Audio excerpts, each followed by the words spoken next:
안녕하세요, 유수입니다. 오늘은요, 4050 세대가 가장 없어 보일 때라는 제목으로 여러분들과 함께 하겠습니다. 제가 50대잖아요. 지금 생각해보면 이제 40대가 제일 중요했던 것 같아요. 또 모르죠. 제가 이제 60대에 가서는 진짜 50대가 가장 중요해. 이렇게 생각하게 될지도 모르겠는데요. 40대를 왜 그렇게 중요한 때였다라고 생각을 하나 하면 제일 마음이 복잡했어요. 그러니까 성공에 대한 집착도 그랬고, 근데 애들은 또 한참 공부할 때잖아요. 뭐 대학 입시도 있고 굉장히 고등학생 막 중요할 때잖아요. 손 많이 가죠. 그러니까 40대가 되면 자리는 웬만큼 잡았는데 여전히 마음이 복잡합니다. 여러분들 안 그러세요? 이일, 가사, 육아, 자기 자신을 들여다볼 어떤 여유가 없는 거죠. 점점 공허하게 느껴지기도 합니다. 한마디로 이제 마음의 위기를 겪는 어떤 40대한테 굉장히 좋은 책이 있어서 여러분들한테 오늘 함께 나누려고요. 마흔에 읽는 쇼펜하워라는 책에서요, 아주 멋진 조언을 40대와 50대에게 하고 있습니다. 여러분들한테 오늘 소개해 드릴게요.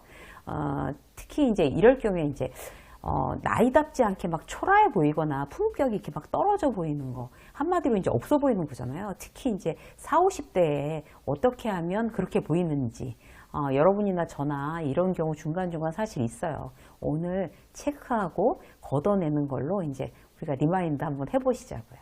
자, 첫 번째, 타인의 호감에 지나치게 집착하는 것입니다. 이거 이제 하지 마셔야죠.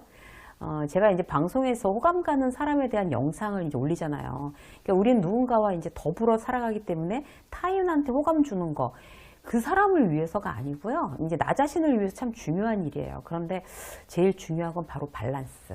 다시 말하지만 이제 호감을 어필하는 건 나를 위해서 아주 중요한 일이긴 한데, 이게 지나치게 되면 이제 타인을 위하게 되는 거죠. 그야말로 이제 휘둘리는 거예요. 저 사람이 날 어떻게 생각할까? 이렇게 걱정하면서 사는 게 그게 바로 휘둘리는 거죠. 타인한테 좋은 인상, 좋은 평가를 얻으려고 주로 우리는 노력하면서 삽니다. 남한테 잘 보이기 위해서 이제 가면을 쓰기도 하는데요. 쇼펜하워는 실제 자기보다 더 좋게 평가받고 싶어하는 마음을 허영심이라고 이야기하고 있어요. 이제 흔한 사례로 자기 분수에 맞지 않는 옷, 가방, 차 이런 거 나는 부담스러운데 그래도 내가 40대인데 내가 50대인데 이 정도는 들고 이 정도는 타야 되지 않아? 여러분들이 그런 생각할 때 없으세요? 그게 바로 허영심이죠. 하지만 만족되지 않는 허영심은요, 늘 우리를 불행하게 그렇게 만든다고 그래요. 40대의 타인의 평가나 시선, 호감에 지나치게 집착하지 않으려면 허영심에서 벗어나서 이제 그 대신 자긍심을 갖기 위해서 스스로 노력하는 거, 이게 굉장히 중요하다고 합니다. 허영심이 타인한테 이제 갈채를 받으려는 어떤 욕심, 나의 욕심이라고 하면 자긍심은 뭘까요? 마음에서 자기 자신에 대해서 내리는 평가예요. 내가 나한테 내리는 평가. 흔들리지 않는 자긍심을 갖기 위해서는 어떻게 해야 될까요? 자기한테 적합하고 자기만이 할 수 있고 자기에게만 즐거운 일을 찾아야 된다고 그래요. 요새 40대 요즘 퇴직 많이 하시잖아요. 저도 이제 40대 후반에 퇴직을 한 케이스인데 40대 퇴직한 사람들이 특히 조심해야 될 게 어떤 건가 하면 퇴직하고 나서조차 남의 눈을 의식하는 거예요. 그러니까 그럴 일이 아니라는 걸 이렇게 빨리 깨달을수록 나 스스로한테 굉장히 유리해지는 거죠. 저도 이제 한동안 공백 기간이 있었어요. 차 없이 다녔어요. 직업도 없는데 차가 왜 필요하겠어요. 그래서 직원이 운전하는 그런 좋은 차 타고 다니다가 이제 버스 타고 이제 막 그러고 돌아다니는 거죠.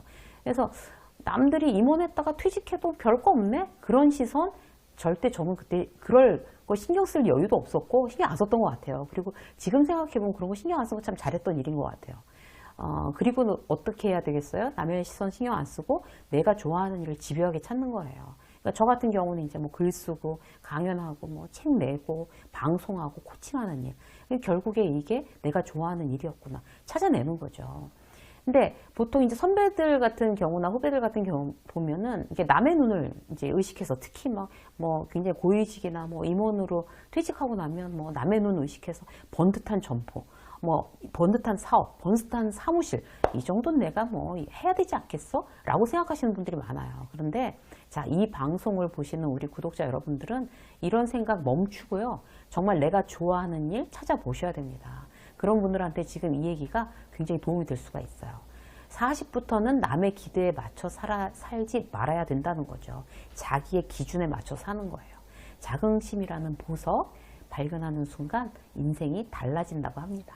자, 두 번째, 타인에게 집중하는 것에서 벗어나셔야 됩니다. 그러면 어떻게 해야 될까요? 나 자신에게 집중하는 거예요. 사람마다 이제 삶의 무게 차이, 삶의 중심을 어디다 두느냐 이 차이가 있죠. 나이가 들면서 무게 중심을 어디다 두느냐에 따라서 행복의 방향이 달라진다고 그래요. 그러니까 쇼펜하우어에 따르면요, 평범한 사람은 삶의 무게 중심이 바깥에 있는 거예요. 재산, 지위, 뭐 친구들, 뭐 이런 데서 행복을 추구하는 거죠. 근데 이런 행복은 사실 아무리 채워도 이게 정말 충족되지 않는 가짜 행복이라고 얘기해요. 쫓을수록 의심이 들고 또 공허해진다는 거죠. 여러분들도 그런 경험이 있으시죠. 쇼펜하우어가 너무 정확하게 얘기를 해주는 것 같아요. 차 바꾸면 어떠세요, 여러분? 한 달 정도 굉장히 좋죠. 6개월 정도 좋은가? 근데 그 이후에는 그냥 마찬가지예요. 좋은 가방 사면 굉장히 이제 행복해지죠. SNS에 올리고, 그것도 잠깐이에요. 물질적인 거에는 굉장히 한계가 명확하다는 겁니다. 그걸로 이제 꾸준히 계속 행복하지 못하다는 거예요, 우리가. 사람도 마찬가지죠. 인맥에 대한 허상. 우리가 생각해 볼 필요가 있어요. 내가 소위 이제 인맥이라고 생각하는 사람들의 리스트를 한번 이렇게 쭉 보세요. 진정으로 나하고 통하는 사람. 그 중에 이제 극소수죠. 사람을 통해 이제 충만하고 기쁘고 만족감을 얻기는 힘들다는 얘기예요. 정신적인, 이제 지금까지가 이제 평범한 사람들이었고, 정신적인 능력이 탁월한 사람은요, 삶의 무게 중심을 완전히 자신 안에 둔다는 거예요. 내면을 채우는 것에서 진정한 행복을 느낀다고 합니다. 그러니까 더 배우려는 욕구도 강해지죠. 그래서 그러면 이제 여가 시간에 사실 따분하거나 심심하거나 지루할 틈이 없는 거예요. 혼자서 자유를 즐기면서 뭔가 계속 열심히 배우고 있으니까. 그래서 무게중심을 안으로 옮기고 내면을 성찰하면 자기를 이제 더 깊이 알아가는 거, 이게 굉장히 중요한 일이라고 해요. 쇼펜하우어는요, 그 사람들하고 만남을 줄이고 책을 가까이 하고 스스로 책을 가까이 해야 되는 이유는 뭔가 하면 스스로 생각하는 힘을 키워야 된다는 거죠. 혼자 있는 거 힘들어 하시는 분들은요, 스스로 좀 연습해 볼 필요가 있어요. 좀 풍요로운 내 인생을 위해서. 뭐 혼자 산에 가는 거 너무 좋고요. 퇴근 후에 2시간 나 혼자 공부한다, 이런 건 너무 좋아요. 제가 이제 저녁 때 이제 원고 작업을 하면 사무실보다는 이제 카페에 가는 경우가 있어요. 너무 하루 종일 사무실에만 갇혀 있는 것 같으니까. 카페에 가서 이제 저녁 때 이렇게 원고를 쓰다 보면 그쪽으로 이제 퇴근해서 뭐 샌드위치나 파스타 같은 거 먹고 공부하는 직장인들 여러분 의외로 많습니다. 이제 그 사람들 이름도 모르지만 저는 마음속으로 쳐다보면서 막 파이팅 막 이거 외치고 있어요. 공부하는 직장인들 여러분들한테 말을 안 해서 그렇죠. 굉장히 많아요, 여러분. 자, 3번째. 행복이 목적이 되는 것. 이걸 피해야 된다고 그래요. 이제 행복이 목적이 되면 그야말로 이제 중년에 와서 굉장히 이제 없어 보인다는 거죠. 행복에 대한 정의를 변경해야 된다고 그래요. 쇼펜하우어는요, 행복은 고통을 견디고 줄이고 없애는 거라고 정의하고 있습니다. 그러니까 사람은요, 행복은 잘 모르지만 사실 불행은 잘 인지하잖아요. 그러니까 부를 가졌을 때 모르다가 그게 뭐 없어지거나 건강을 가졌을 때는 모르다가 없어졌으면 소중함을 깨닫는 거, 이거예요, 바로. 그러니까 행복도 마찬가지죠. 우리가 건강할 때 몸이 멀쩡하다라는 건 잘 느끼지 못하다가 고통은 바로 알아차리는 거예요. 행복도 갖고 있을 땐 잘 모르다가 잃게 되면 그때서 이제 비로소 알게 된다는 거죠. 그러니까 쇼펜하우어는요, 행복한 삶을 위해서 쾌락을 추구하는 것보다 고통을 줄이는 데 힘쓸 필요가 있다고 말해요. 그러니까 어떤 사람이 이제 행복한지 그 평가하는 기준이 성공, 부, 출세가 아니라 정신적으로, 육체적으로 겪는 고통의 정도라는 거죠. 그러니까 한마디로 말해서, 쉽게 말해서 지금 고통이 없다. 지상에서 제일 큰 행복을 누리고 있는 거라고 해요. 공감이 되지 않으세요, 여러분? 예를 들어서 뭘 소유하거나 뭘 달성하는 그게 행복이 아니라 지금 내가 마음에 근심, 불안이 있나? 그러면 왜 그렇지? 그걸 제거하려는 노력. 이게 행복에 가까워지는 방법이라는 거죠. 누군가 싸우고 갈등 때문에 내가 막 지금 괴로울 수 있잖아요. 인간관계 때문에. 그거를 해결하려는 노력. 이게 바로 행복해지는 노력이라는 거죠. 누군가하고 갈등도 없고 내가 저 사람이 특별히 그렇게 싫지도 않아. 그게 바로 행복이라는 겁니다.